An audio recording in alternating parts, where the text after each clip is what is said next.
Thank you very much. It's indeed a pleasure to be here. I thank all of you for coming out and allowing me the time to visit with you. Not necessarily so much about farming per se, but in particular the food you find on your table, because that is relevant to all of us. And from that perspective, we in the United States have truly been blessed. We have a standard of living in this nation that was undreamed of by even our forefathers. We're the best fed people in the history of mankind. And not only quantity, but also consider the quality and the variety. The supermarket today, I believe, could be depicted as our cornucopia, our symbol of plenty. The average housewife, when she goes down to the supermarket to spend her average $90 a week, she has a problem. She must choose from over 17,500 items. Now that is abundance, and we've truly been blessed. In fact, some could even argue that what we have in this nation could be classified as overabundance. Now, if I'd step out from behind this podium and you take a look at my profile, there might be a good argument made right there for the overabundance. Now, we in the United States, I saw one estimate that we spend over $5 billion on diets. Does that mean that we've arrived? That we in America have solved the age-old problem and that's faced mankind since recorded history, and that of hunger? And I really believe we have. I believe the answer to that is yes. But it's not due to the farmers themselves.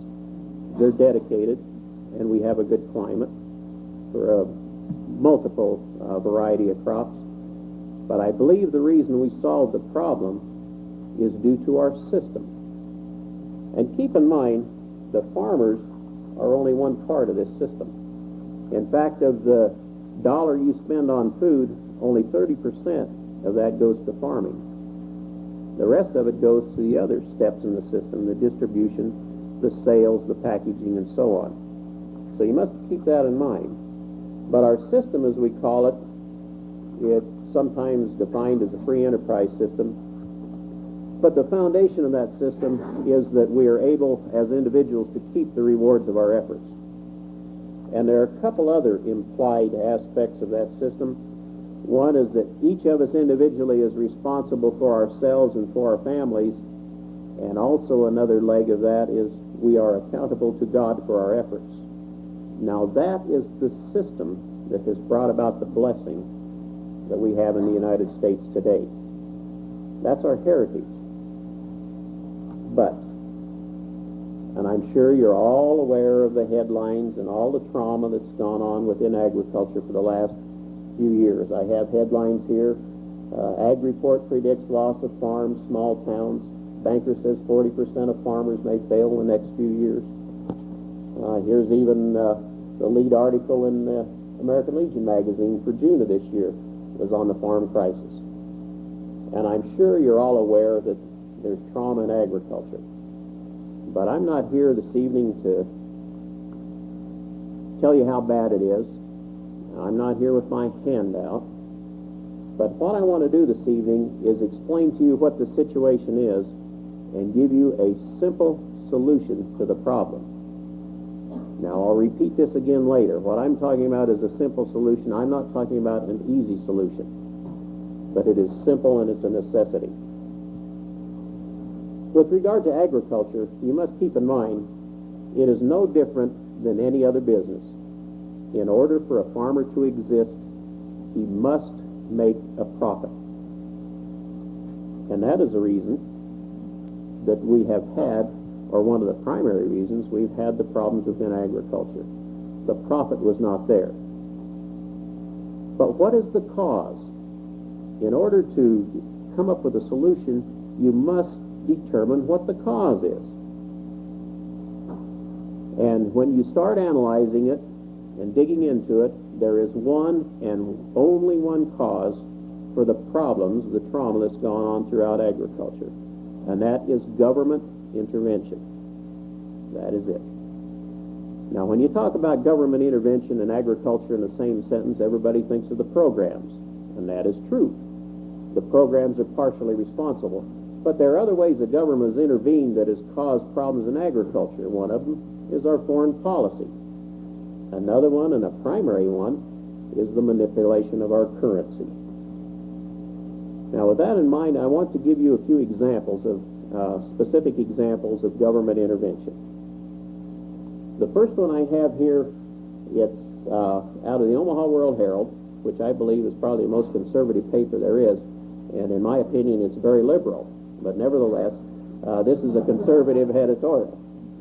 And the headline is, "The Absurd Honey Situation Demonstrates the Deficit Problem," and the date on this was October 8, 1985. And let me read a portion of it because there's a lot of meat in here.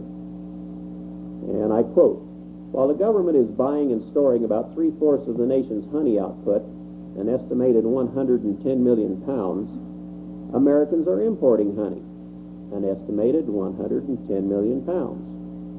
A 35-year-old law requires the U.S. government to support the price of honey, currently at 65.8 cents a pound, but American packers can buy honey from Mexico, Red China, Argentina, and other countries for 15 to 30 cents a pound less. Part of the absurdity is the fact that the United States brought this problem on itself in large part through deficit spending by the federal government. The problems in the honey market are another manifestation of the difficulties caused by the fact that the American dollar has been valued relatively high in relation to the currency of some other nations. This makes it more difficult for American producers of farm and other products to sell in foreign markets and easier for foreigners to penetrate the American markets." Government intervention. Another interesting example. Here's a dust cover from a book that was published recently. It was published earlier this year. The title of it is Secrets of the Temple. The subtitle is How the Federal Reserve Runs the Country. And when it comes to agriculture, back here on page 131, under the chapter titled Behavior Modification, we find this. And by the way, the context of what I'm going to read you is the federal government's tightening of credit in the fall of 1979 to combat inflation, which they had created. But nevertheless, I quote, it says, "In the Middle West, many farmers also did not get the message." That is, the message that the Fed was tightening credit. "Later, many of them paid dearly for their ignorance.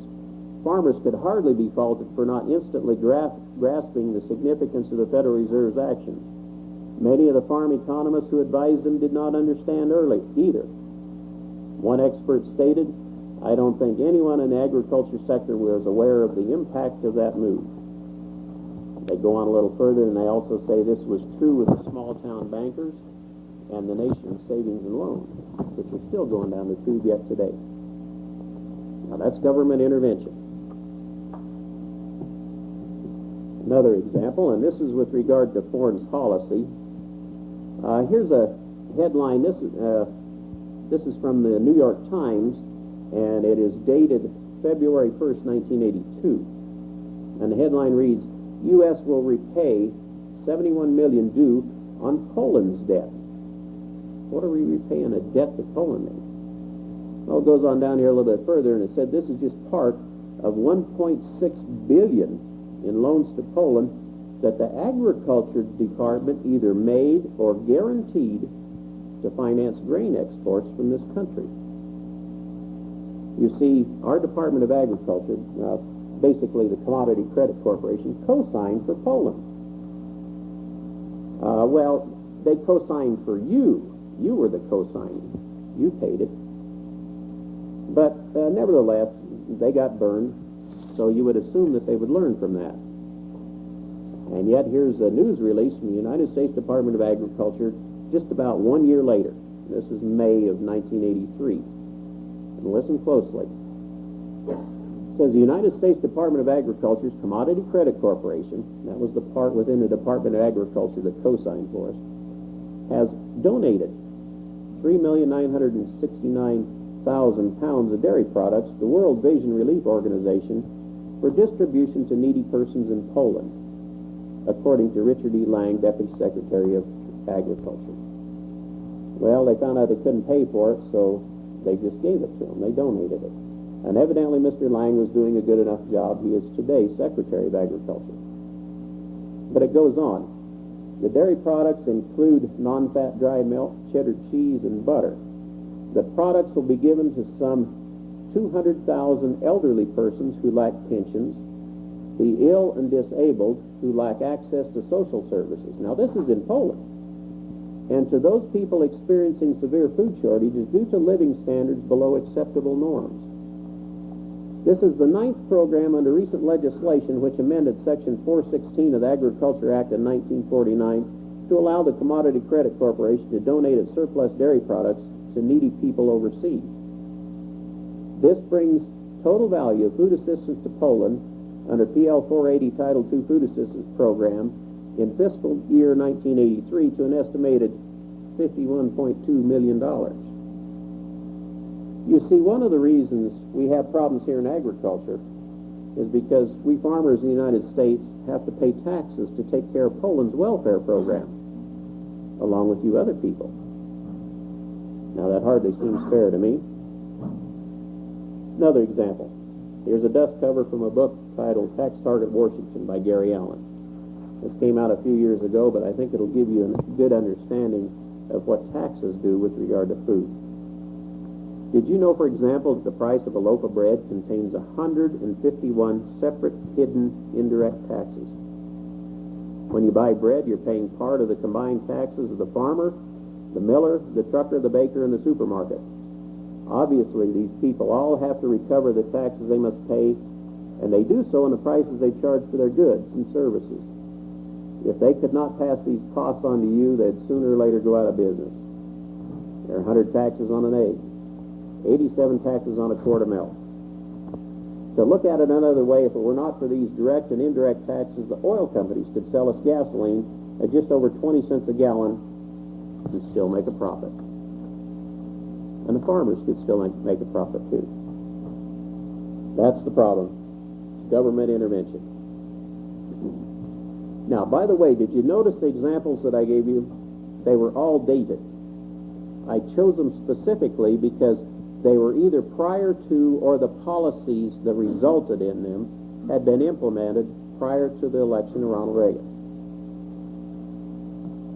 Because you see, when President Reagan ran for office, one of the planks in his program was to free agriculture. And those in the farming community, along with others, supported him overwhelmingly. He was elected and re-elected with that plank in his platform. And in 1985, he had an opportunity to fulfill that promise. Because you see, we in agriculture are functioning under a 5-year plan, the same way as the farmers in Russia are. They function under a 5-year plan. But every 5 years, the government has to come up with a new set of rules and regulations under which we function. And in 1984, it ran out, so we had to have new legislation in 1985, and this was President Reagan's opportunity. And here we have the Food Security Act of 1985. You go through and look at it and analyze it, and there is very, very little change from what had gone on before. Subsidies, price supports, controls, it's still there. But to take a real good look at it, for one thing, there's a lot of leeway with regard to implementation left up to the Secretary of Agriculture. So in order to really analyze it, to better understand it, it might be best to look at it from a different perspective, and it might be a method that you would use when you make your plans for, set up your budget for your household for a year. The way you come back and look at it to determine whether you were successful or not is you look at your checkbook. So what we're going to do here is we're briefly going to take a look at the appropriation for the Department of Agriculture, and this particular appropriation was dated December 22nd, 1987. Now, this is appropriation for fiscal year 1988, and within it is the appropriation, making appropriations for rural development and agriculture. Now, keep in mind, this is for rural development and agriculture. But I'm going to list a few of the things that we find within it, a few of the items that Congress appropriated money for. Now, keep in mind, please keep in mind, this is under the name of agriculture. We have motion picture production, facilities to house bonsai collections, retirement payments, the urban gardening program, rent assistance, interest subsidies. You remember the loans to Poland? Well, there are subsidies and there are payments made. In fact, the interest payments in this particular appropriation were over $2 billion. Financial assistance to nonprofit organizations, waste disposal. And by the way, that is not specific to you to clean up what's left in Washington, D.C. No, that's spent elsewhere. I'm sorry, I had hope when I first read it. No. Guaranteed industrial development loans, the purchase of 754 new automobiles, community TV antennas, to enhance the supply and quality of water available for Mexico, foreign aid, scientific activities overseas. And here are some specific expenditures. Now keep in mind, this is for agriculture. We have school lunches, which amount to $4,497,000,000. And gentlemen, here's one that is blatant discrimination, and I wish somebody would take it up. There's a feeding program for women, infants, and children. And we men don't get our fair share. Now, I just don't think that's right. Because you see, the women, infants, and children, in order to feed them, it's costing $1,800,000,000. And then, of course, there's food stamps, $13.5 billion with a B. And here's one that I love. When you come across cockroaches or mice or any kind of vermin, what do you do with them? You exterminate them, don't you? Well, the Agriculture Department has a pest management program. They manage them. They don't. And it cost $1,600,000,000 for pest management. The total cost for the appropriation for the Department of Agriculture this year is $67,349,000,000. Now, we can't afford that, folks. It's leading us down the road to bankruptcy. Now, if you assumed, as I did, that appropriation was to pay for the program set up in the 1985 Food Security Act, you were partially correct. But you see, there has been other legislation passed prior to 1985 that requires Congress today to appropriate money. And as I went through that appropriation, I listed some of them, and I'll read you a few. We have the Organic Act of 1944, the Critical Agriculture Materials Act of 1948, the Fish and Wildlife Act of 1956, the Agriculture Adjustment Act of 1938, the Agriculture Credit Act of 1978, the Housing Act of 1949, the Economic Opportunity Act of 1964, Soil Conservation Act of 1935, the Child Nutrition Act of 1966, and even the Hatch Act of 1887. There are over 60 laws that have been passed up to 100 years ago that today requires Congress to appropriate and spend money today. Now keep in mind, this is just in the Department of Agriculture. Do you really believe there is any congressman today or ever has been that understands what he's voting for when he votes for appropriation today? No, it's impossible. It's ridiculous. Another aspect of the farm program, I have here a copy of the Constitution. Now, very simply put, this is nothing more than a contract between we, the people, and our public servants. That's what it is. And in fact, in this contract, the 10th Amendment states the powers not delegated to the United States by the Constitution nor prohibited by it to the states are reserved to the states respectively or to the people. I defy anyone to find in this contract where we the people have delegated to our public servants the authority to manage agriculture, or electricity, or education. No, you see what's going on is unconstitutional. And something needs to be done about it. Okay, I've gone through a lot of information with regard to what's happened before, the legislation and so forth. But what about right now? Aren't the farmers doing pretty good right now? Well, it depends on your perspective. I have here two articles, again out of the Omaha World Herald, and they're 1 week apart. And this was in the spring of this year. April 4th is the first one, April 11th is the second one. And the first one, again, is from the editorial page, and the headline reads, "Taxpayers Played a Role in Better Farm Outlook."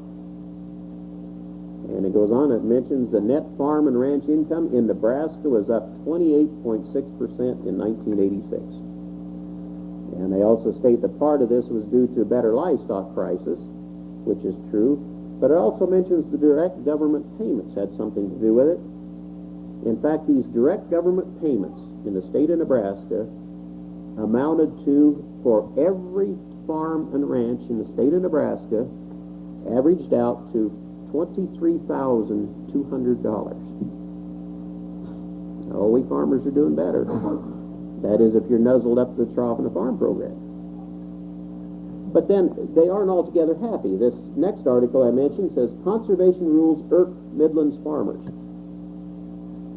Right now there are some extremely severe conservation rules on the drawing board, and it's going to cause some real problems.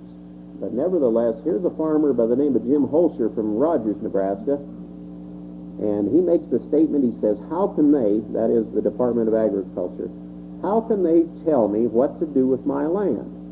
I know what works on my land, he stated, while standing in a barn where corn earned him $7,000 last year from government payment in storage fees and covered his operating losses. Mr. Holscher goes on, he says, but much as I dislike it, I have to do something, or else I can't be in the farm program, and that's the only thing that's keeping me from going broke.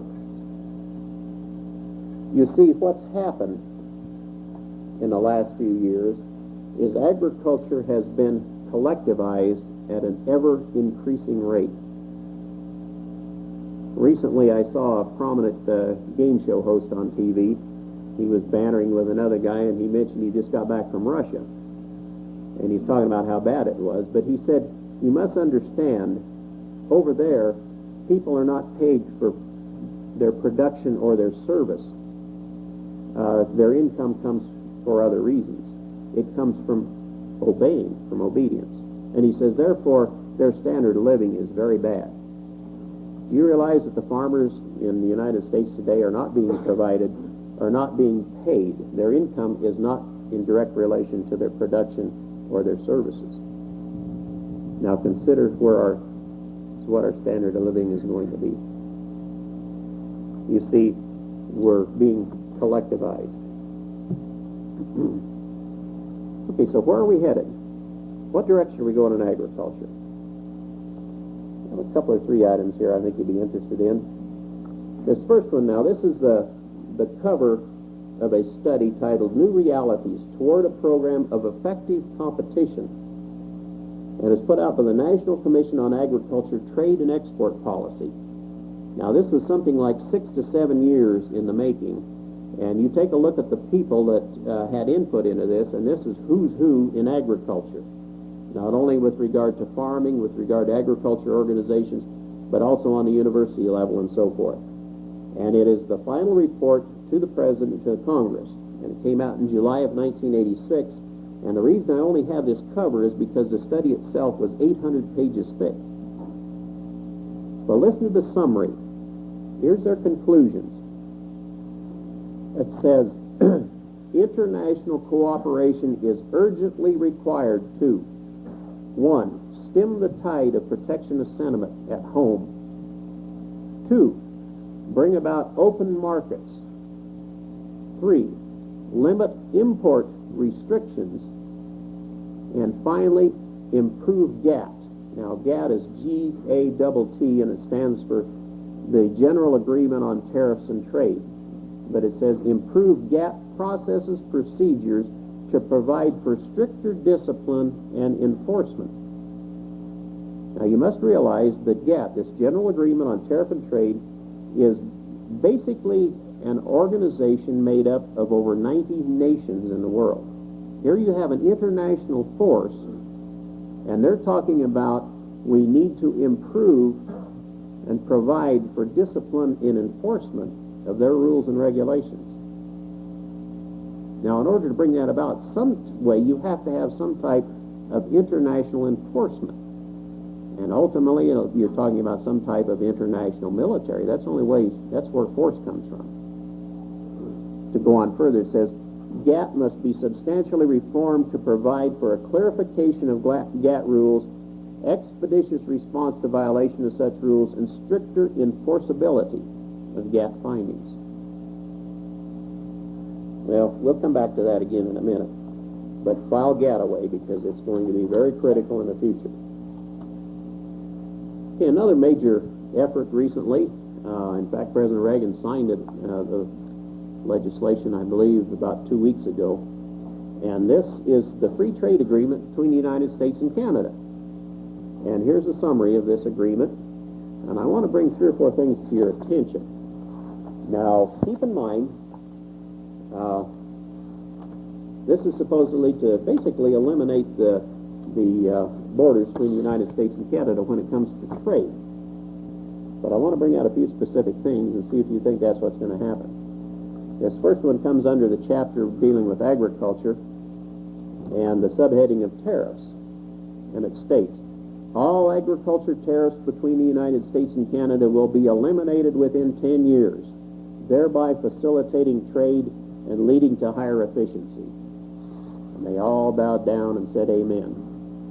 No, it sounds real good. But listen to the very next paragraph. It says both countries will reserve the right for 20 years to apply temporary duty. And makes a statement, says there's going to be no duty, and then it turns around and says, but they're both going to reserve the right to apply temporary duty. Okay, next one is under the heading of subsidies. It states the U.S. and Canada have agreed to work together to achieve on a global basis the elimination of all subsidies which distort agriculture trade through multilateral negotiations such as the Uruguayan round of the GATT agreement. And then it goes on 1 paragraph later and states, these provisions do not prevent imposition of anti-dumping or countervailing duties. And then under the heading of meat, it says, in evidence of the spirit of free trade, the 2 countries will exempt each other from import quotas applying under their respective meat import laws unless those imports are frustrating import restrictions on meat imports from other countries. You see, in every case, it comes up with a grandiose statement, this is what it's going to do, and it turns right around and leaves a great big loophole. The supposed free trade with Canada has nothing at all to do with free trade. It has everything to do with international management of trade. It's going to set up a tremendous bureaucracy to oversee it. That's what it's all about, folks. Now, you want to know where it's headed for? I have here, this is an article out of the Birch Log titled Boosting the New World Order, and this came out February of 1988. It's written by Jack McManus, and he's referring to an article in a magazine called Foreign Affairs, which is the publication of the Council on Foreign Relations. And the article he's specifically referring to was written by Richard N. Gardner. And according to this heavyweight, I'm quoting Mr. McManus now, Mr. Gardner, he says, according to this international heavyweight, specific steps toward building the House of World Order, that's international government, folks, would include forcing nations into a variety of technological, economic, and political entanglements. The first 3 of the 10 he listed involve the International Monetary Fund, the World Bank, and the General Agreement on Tariffs and Trade. You see, GATT and the trade agreement with Canada are all particular steps within the plan to bring about a one world government. That's what it's all about, and that's where we're headed. But what about our Congress? Don't they have something to say about agriculture, what they're doing, where we're headed? Interestingly, they do. Here's a summary of a study titled Technology, Public Policy, and the Changing Structure of American Agriculture. Now, this is the summary. The study itself was 375 pages long, and it was put out in March of 1986 by the Congress of the United States. Please keep in mind, this is Congress speaking. This is their study. And in this study, they've analyzed agriculture, and in doing it, they've divided the farmers into 5 particular segments. There are 5 groups: the small farmer, the part-time farmer, the moderate, large, and very large. And we come back here to the back of the summary under the heading Policy for Small and Part-Time Farms. This is Congress, keep in mind. It states, however, small subsistence farmers, that is small and part-time farmers, who have limited resources and often limited revealed abilities. You know what they just said? They just said these small and part-time farmers aren't very rich and aren't very smart. That's what they said. They have limited resources and limited revealed abilities. But anyway, these farmers represent a genuine problem for which public concern is warranted. You should be concerned about me. These indeed are the rural people left behind. Price and income support programs have done and can do little to solve their problems. These impoverished individuals are a social and economic problem. The following suggestions are made for dealing with the problems of these subsistence farmers. And then there are about 4 paragraphs. To summarize these 4 paragraphs, they basically say they need to identify the small and part-time farmer and to either retrain him or put him on welfare. Now that's bad, but it's even worse when you realize that of the small and part-time farmers, they consist of 86.5% of the farmers today. That's what Congress is working for. The elimination of 86.5% of farmers in the United States today.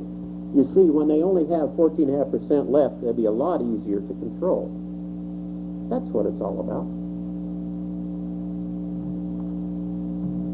You see, agriculture as we know it today, or as we have known it, is being systematically destroyed. Now let me explain one aspect of how. You must keep in mind that the mechanism used all the way through every example I've used has been brought about, the mechanization to bring it about has been legislation, either through Congress appropriating money for the studies or for the actual programs or whatever. But legislation, the activity of Congress, has been the one that has brought this all about. But you must remember that for any legislation to be passed, first of all, there has to be somebody who wants it. They need to take the time and effort to organize and lobby for it. And thirdly, they must have enough influence to see that it is accomplished. Now, what I want to do is give you a personal example of one piece of legislation that is part of the 1985 Farm Bill. Are any of you familiar with the Sand Hills in the state of Nebraska? We're close enough. There's quite a few of you. Now, though, for those of you who aren't familiar with them, if you ever drive across central Nebraska, north central Nebraska, to northwest Nebraska, the Sand Hills is an area that's about 120 miles deep north and south, and 150, 170 miles east and west. If you ever drive through there, it's going to be the most boring drive you ever made in your life, as all you're going to see is gentle rolling hills, fences, grass, and once in a while a windmill and a cow. Now, to a tourist, it is boring. To a rancher, it is the most beautiful land in the world. Believe me, that's paradise for a cowman. There's abundant water. There's all kinds of ponds. The wells, generally, the deepest they go are 100, 150 foot deep. There are places where you can actually drive a pipe in the side of the hill and have a flowing well. Just great cow country. But it takes quite a few acres to pasture cow, and the price of the land is relatively inexpensive. In fact, back in the 70s, the mid to late 70s, a bunch of speculators came in the area, and they got their calculators out, and they started figuring. They said, gee, this land's pretty cheap. You know, we can go to the Federal Land Bank, and we can borrow money to buy it. They did. And then we can go to the production credit system and borrow money to put in a sprinkler system. And then we can join the farm program, and the government will guarantee us a price and will buy the corn that we raise. Hey, we can't miss. And they did it.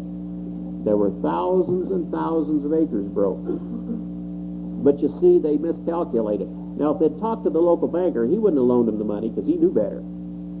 If they'd talked to the rancher they bought the land from to begin with, he'd have told them, but he grabbed his money and run. But you see, the problem was you removed the sod on those sand hills. Now, if it had wheels and you could put it by the Pacific Ocean, you'd have one of the most beautiful beaches in the world. But the sand hills do not come equipped with wheels. Therefore, when you remove the sod, you have what's called a blowout. You see, it's just like the Sahara Desert. It is extremely erodible. And those folks went down the tube. I don't care how much water you put on, it didn't help.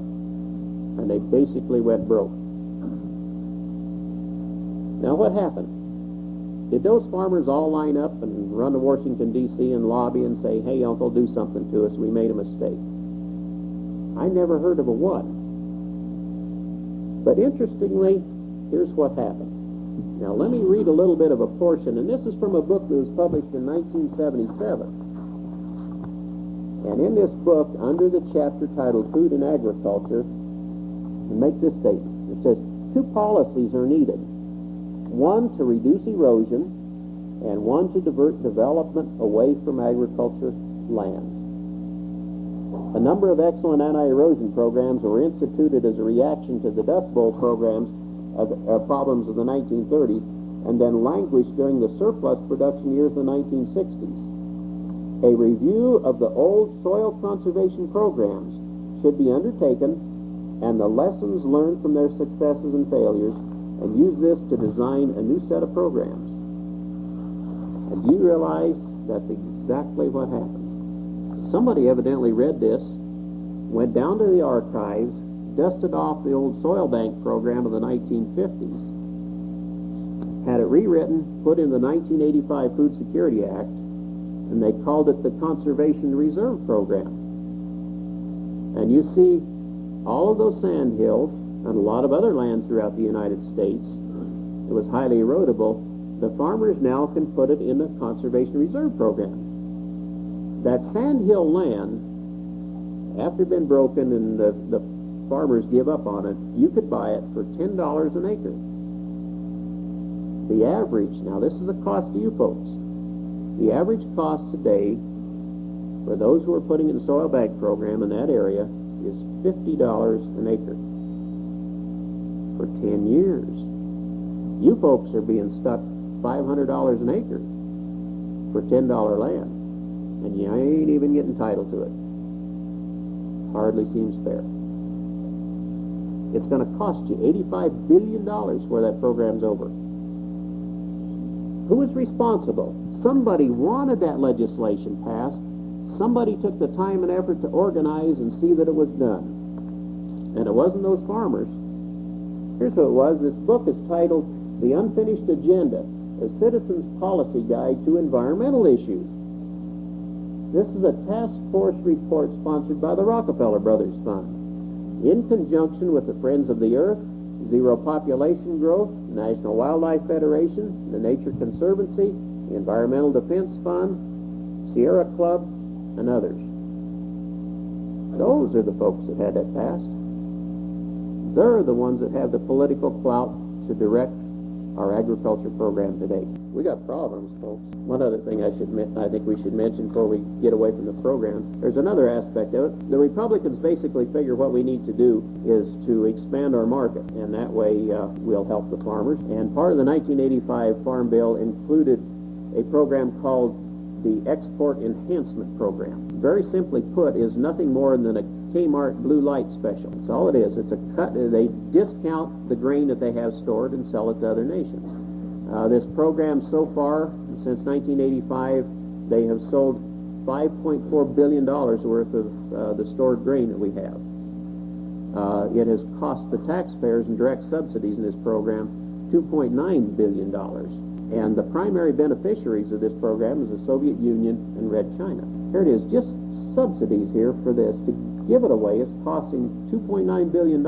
And we're being taxed 7% of our gross national product, $300 billion a year for defense, to defend ourselves from home. Soviet Union and Red China. And here in turn we're subsidizing their bread. That's insane. There's another term for it. It's called treason. That's what it is. It's not right.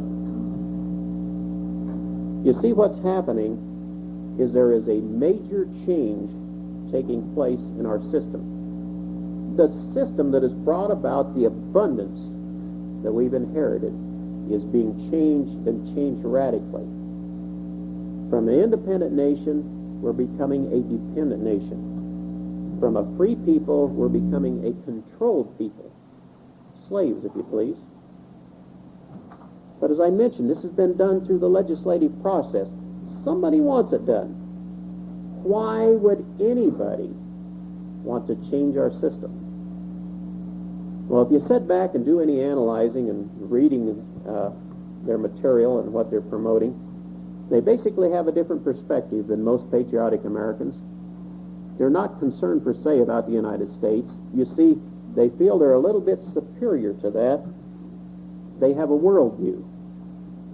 They classify themselves as internationalists. They have a global perspective, if you please. Now, I believe to help you more clearly understand who these people are, I think they can be divided into three specific categories. And let me explain, because you need to understand that there are people promoting this and working for it. The first of these three categories of people, I believe we could classify them as a fool. Basically, they believe that man is nothing more than an intelligent animal, and it's entirely proper to manipulate and control him if necessary. They look around and see all the problems in the world, and they believe the only way they can be solved is through an all-powerful world government. These people are motivated by a cause. And if they're really concerned enough where they want to get out and really do a job, there's an organization to which they can join and work. We call it the Communist Party. But they're fools. Now, the second category, and I'm not playing upon your sensibilities, and I'm not trying to be cute or anything. I believe it is a scriptural definition. But I believe this second group of people could be classified as damn fools. Their attitude is grab all you can get. They'd sell their souls for a profit, or they'd sell our grain for a profit. They are motivated by one thing, and that is by self and greed. Their primary concern is money. You get right down to the bottom line, and they're really nothing more than a glorified criminal.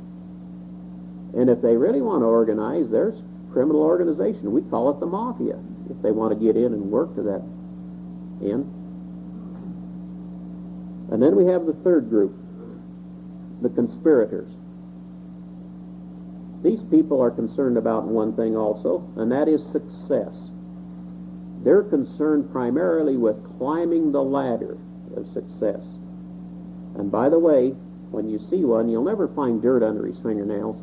He's not out in the field earning a living, but you may find him flitting about from nation to nation in a pinstripe suit negotiating. They're generally very well educated, and they use the fools and the damn fools. These people are motivated by one thing also. It's called power. And they fully intend on ruling the world. And if they're smart enough and wise enough and slick enough, there's also organization through which they can work. The Council on Foreign Relations, the Trilateral Commission, and so on. These three categories of people have one other thing in common. They all basically have a godless philosophy. That's where it is. They do not recognize the one principle that I mentioned that we have in our system that's made us successful. That is that we are accountable to God for our actions. And that is the dividing line. But you must keep in mind that it is an organized effort that we're trying to oppose. That's what we're up against. It's no accident, folks. Our system is being changed. A major change in our system. And by definition, that's called a revolution. And you thought I came here to talk to you about food, didn't you? And here I am talking about revolution. How are the two connected? It's very interesting. You sit down and do some studying and you analyzing, and you'll find they are very, very closely related. Food has always played a role in all modern revolutions. And what I want to do is go through three in particular and show you the parallels. The three I'm going to use are the French Revolution, 1789, the Revolution in Russia in 1917, and the Revolution in Ethiopia in 1976, which most of you didn't even realize was a revolution. But nevertheless, the reason I chose the French Revolution, it is the prototype of modern revolution today. We date it at 1789, but interestingly, in 1794, there was a famine. In Russia was the first successful modern revolution. We date it 1917, and there was a what I consider an aborted famine in Russia in the early 1920s. In my opinion, what happened is Lenin started to consolidate his power and collectivize the farms, and he realized he couldn't. He did not have the power to do it yet, and he backed off. And from that time up until the early 30s, the farmers in Russia were freer than they ever had been previously and ever have been since. They could raise whatever they wanted, they could own their own land, they could sell it for whatever price they wanted. But in that time period, Lenin died and Stalin came to power, and in the early 30s, Stalin then collectivized agriculture in the Soviet Union. And in 1933 and 1934, there was a famine, particularly centered in the Ukraine. In Ethiopia, I chose it because it is new enough that we can all remember the pictures on your TV in the evening of the results of the famine in 84 and 85. Now, the interesting thing is the parallels in all three of these revolutions with regard to food. First of all, I mentioned that food was used as a tool to consolidate power.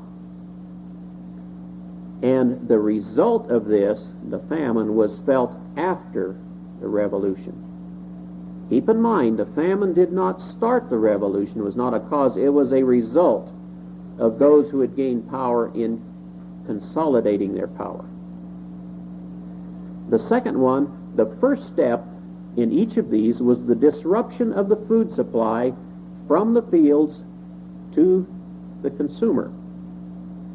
Now, in the French Revolution, keep in mind it was basically centered in Paris, and it was relatively primitive times, and it was very easy, as all the conspirators did was either buy up the food out in the country and redirect it, or else, as the farmers would bring it in, they had hoodlums attack them and destroy the food, or steal it, or whatever.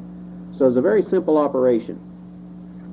In the Soviet Union, the tool that was used to disrupt the food supply was price supports. The government set the price at which the farmer could sell his product below the cost of production. By the way, That's exactly the situation we have in this country today, whether you realize it or not. It is there. Now, they're subsidizing it above that. But nevertheless, they had price controls. And what happened is the farmers slowed down producing because they couldn't make a profit at it. Therefore, their shortages showed up. In Ethiopia, they passed a law that you couldn't hoard food. You couldn't save it from year to year. There were other things used there also. But nevertheless, the food supply was disrupted between the field and the tables. The next step was those in authority, the conspirators, blamed the farmers for the disruption of food supply. And basically, they divided the people. And please be careful of that tactic. You're going to see more and more of it in the future. They divided the people. They blamed the farmers. What you're going to be seeing in your newspapers here before long, you see a little bit every now and then, as you pay these tremendous taxes for the government programs, there's going to be more and more newspaper articles giving examples of farmers out here who are receiving tremendous amounts of money and basically are producing nothing.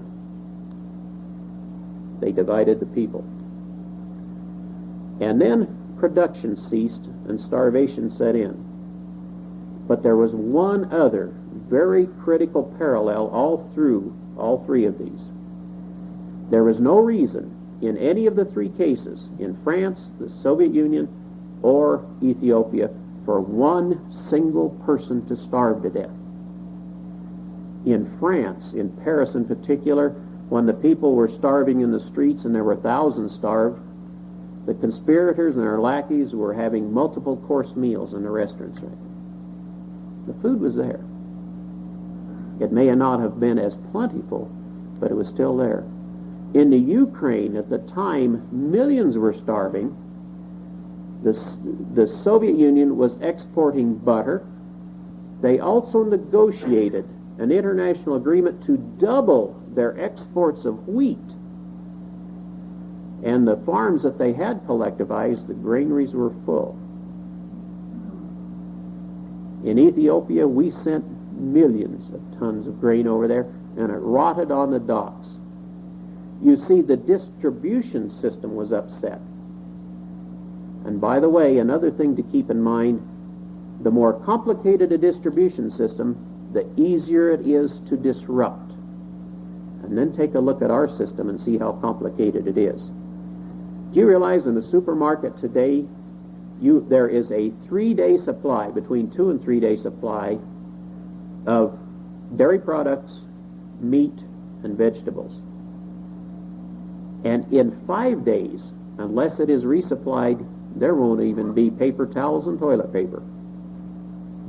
That's how critical it is, and think how easily that supply could be upset.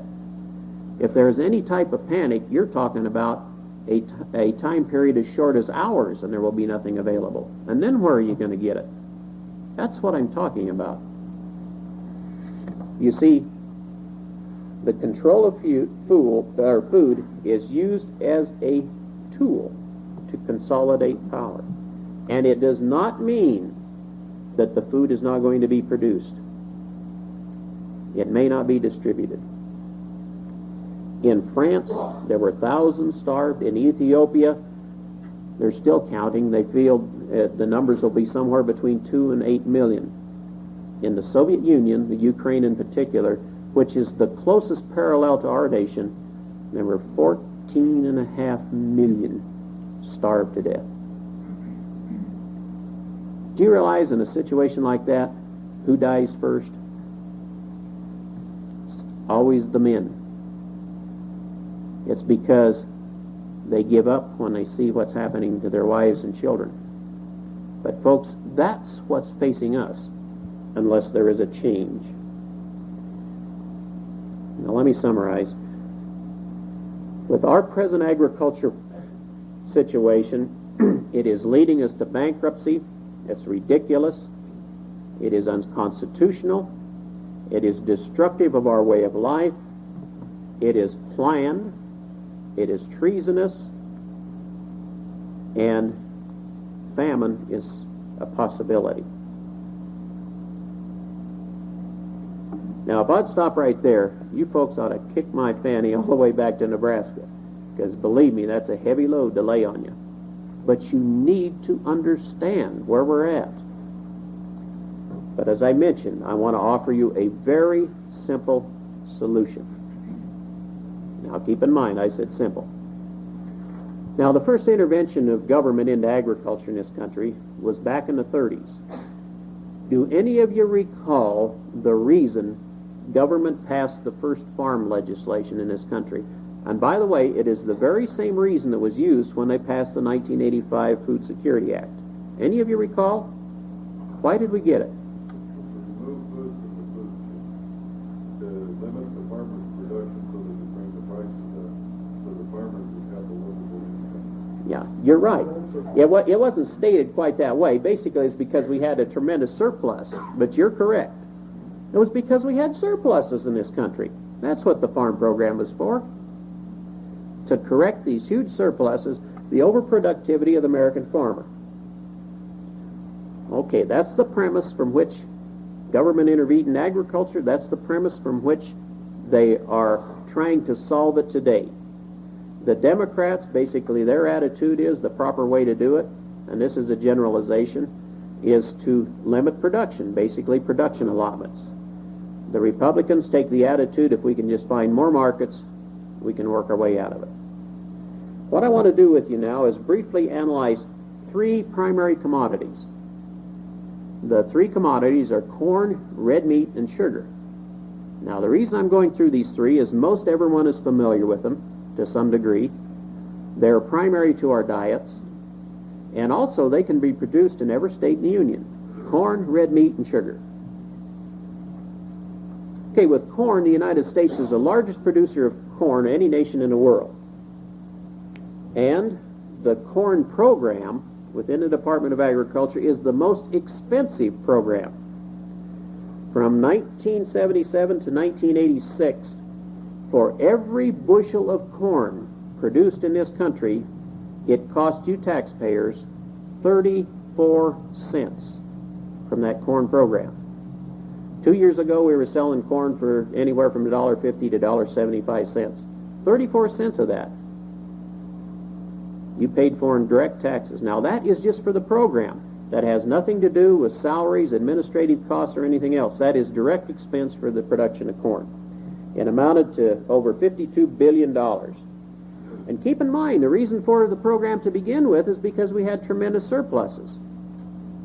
By 1985, we had 1.9 billion bushel of corn extra, and by the end of 86, we had 4 billion bushel of corn extra. The program didn't work very good.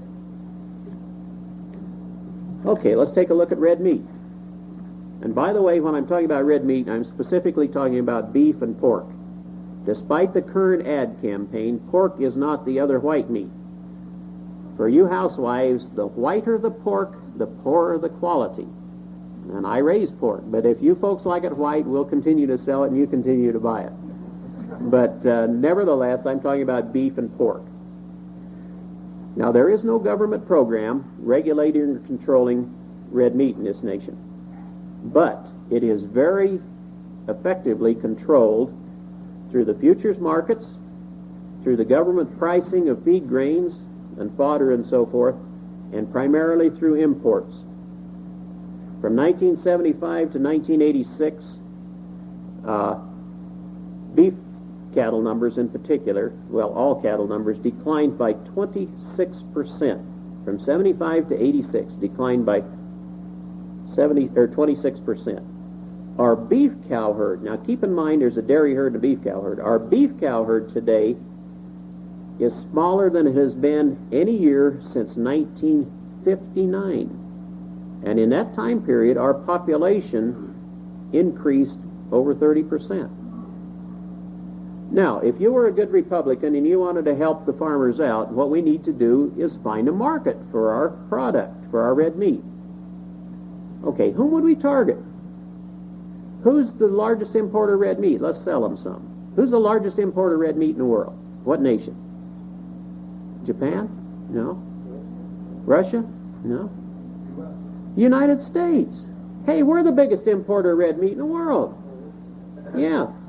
We import, now this is an average. We have averaged importing over the last 12 years an average of 5.5 million head of market hogs a year and 3.5 million head of market steers a year.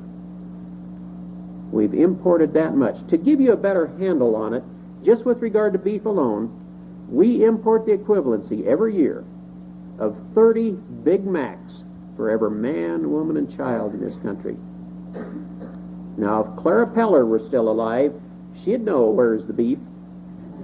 Yeah, it's coming in from overseas. That's where it is. Okay. The last one we want to look at is sugar. Sugar has the history of the greatest degree and the longest control of any agriculture product in the United States. The first legislation passed controlling sugar was back in 1934. Now, do any of you ladies don't need to respond here, let your husband do it because this might tell your age, but do any of you recall what the situation was like in World War II with regard to sugar? It was rationed. Why was it rationed? Couldn't the farmers produce it? Well, interestingly, the reason it was rationed was because back in 1937, the United States became a participant within the International Sugar Agreement. And at that time, we agreed to become an importer of sugar.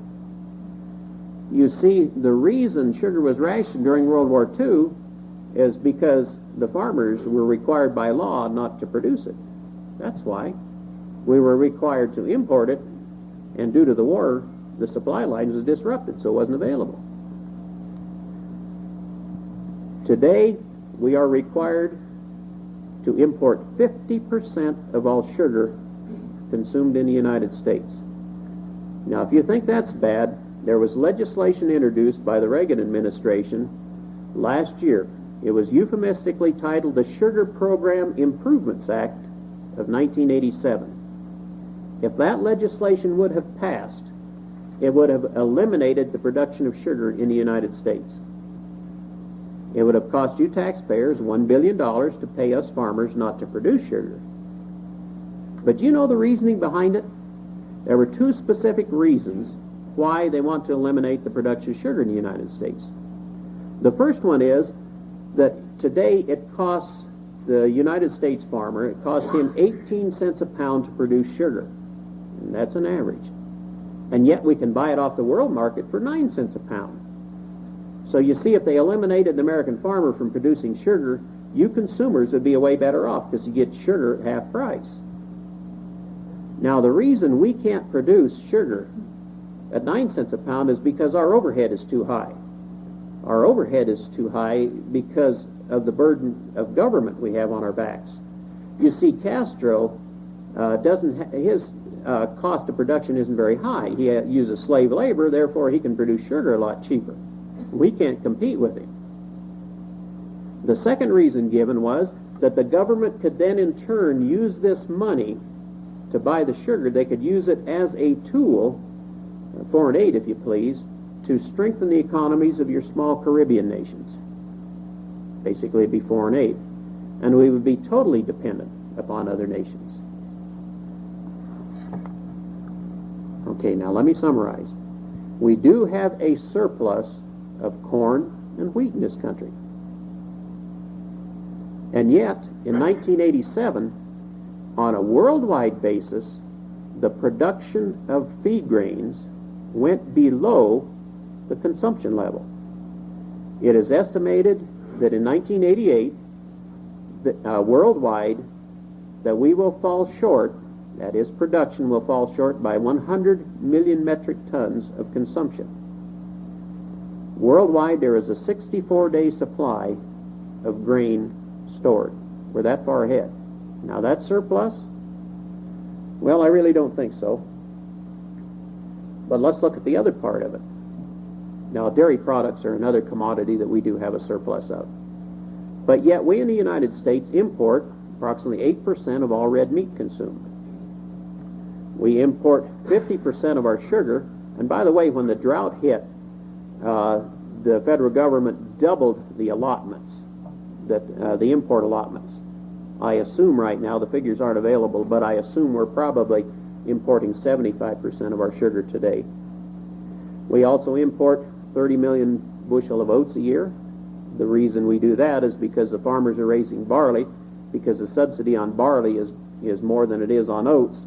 So then we sell our oats through the export enhancement program, or the barley through the export enhancement program. We subsidize the sale of it and then import oats. We also import 50% of our orange juice from Brazil alone. Now listen closely, folks. This is the key to everything I've been building up to all night long. The premise from which government intervened in agriculture, the premise from which government is intervening today, is that we have surplus production in this nation. And it is a lie. We have in this nation an imbalance of production due to government intervention. An imbalance of production. We're producing more corn, more wheat, more dairy products, because that's where the subsidies are. Yet we're importing red meat and sugar and oats and orange juice and right on down the line. Now here, let me prove it to you. If there were an attitude change, and somehow it could be brought about, or it would have functioned this way over the last 12 years in the United States, if we had been self-sufficient, if the farmers had been free in this nation just to meet our own needs, if we had raised enough sugar, now I'm just talking about beets here because I'm not familiar with cane. If we had raised enough sugar by the increased production of sugar beets, that would have taken corn out of production because those commodities are interchangeable. With regard to red meat, hogs from the time they're farrowed until they're marketed eat corn. Cattle from the time they're put into the feedlot until they're marketed eat corn. If we had met our own needs with regard to sugar and red meat, the increased corn requirements would have been, now this is increased over the production that we had, it would have required increased corn production of 215 million bushel a year. And those are conservative figures. We would have had to maintain corn production at a level 2.6% greater than the record year of 1986, just to meet our own dietary needs with regard to red meat and sugar. But there's one other critical thing you need to keep in mind. You don't start off with a steer by putting him in a feedlot. You start off by breeding an old cow. You have to summer her. You have to have summer pasture. You have to feed her hay or fodder during the winter before she calves in the spring. Do you realize what the summer requirements, the summer pasture requirements would be just for the increased beef cattle numbers, for 3.5 million more head of cows? It would take a summer pasture the size of the state of Washington. And then look at the fodder that would be required during the winter, which is even greater. Don't you suppose that would have some effect upon the wheat? And if that happened, don't you suppose that some of those dairy farmers then would in turn raise beef instead of dairy cows? Sure. It would balance out if it were left alone. The premise that we have surplus production in the United States is a lie. We have an imbalance of production. If the government would get off our backs and out of our pockets, it would straighten out very easily. But you see, the examples that I've given you are also true with other industries. Now, let me give you an example. When I was doing some research for this, I came across a gentleman in North Carolina who manufactures leather. And in talking to him, I said, well, why can't we in the United States, and he's telling how bad the industry was, and I said, Korea is our greatest competitor. And he says, Korea is the largest importer of U.S. hides, and in turn, a majority of Americans wearing leather shoes have on a pair made in Korea. And while I was talking to him, I took my shoe off and looked at it and said, made in Korea. He is totally correct. But anyway, I asked him, I said, well, why can't we compete with the Koreans in the leather industry? And man, you could just see the smoke roll out of that telephone. He says, I'll tell you why. I had to have him repeat it because I couldn't write it down that way. But anyway, here's what he said. He said, these are the advantages our Korean competitors have. The Koreans have new state-of-the-art equipment made possible by U.S. loans, both from the Export-Import Bank and developmental loans. These loans are obtained at either very low interest or no interest at all. The Koreans have no OSHA, no EPA, no minimum wage law, no wage hour agreements, no pension plans. The Korean work week is 51 hours. Workers' wages in Korea average $1.80 an hour, including benefits, and workers have off 4 holidays a year. This businessman pays his workers an average, including benefits, $14 an hour. You see, we can't compete. We in agriculture can't compete. But the symptoms I've given you with regard to agriculture are true throughout our economy. And we can't straighten out agriculture alone, because you see, the same thing is true, the same sickness is true with regard to the automobile industry, the steel industry, the electronics industry, the automobile industry. We need an attitude change of the American people. We need to be concerned about ourselves, our future, and our children, primarily. And we need to then put pressure upon our congressmen to bring this change about. That's what needs to be done. You see, we need to organize to see that legislation is passed.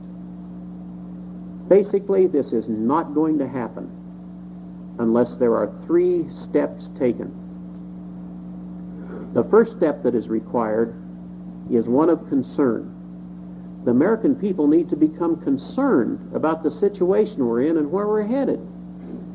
And by the way, that's all I can do this evening. Hopefully I can create within a few of you some concern. But if that's all you have, you can be misled in your actions very easily. So don't fall into that trap. Concern is the first thing. The second thing is you need to understand. You need to understand what's going on, who's doing it to you, how they're doing it to you, and you need to understand what you can do about it. And the third thing is you need to then band together with others and in an organized effort influence those in Washington to bring about the change. We need to have political change. And by the way, the concern that hopefully I can create tonight, that's part of the small role that I can play within the John Birch Society. The understanding, they have an infinite amount of material that will help you understand, not necessarily with regard to agriculture, but with regard to the other aspects of the things that I've mentioned tonight. They have the material to help you understand. But they also have the organization to bring about political change. And please do not misunderstand. I'm not talking about partisan politics. I'm not talking about parties or personalities. I'm talking about political principles. And that's what we need to stand on. We need to become concerned, we need to understand, and we need to organize and work together to bring about a change. Because the future is very dim unless we do. You owe it to yourselves, you owe it to your children, you owe it to your forefathers. But you're going to be held accountable to God for your action. And I thank you very much for your time and your consideration.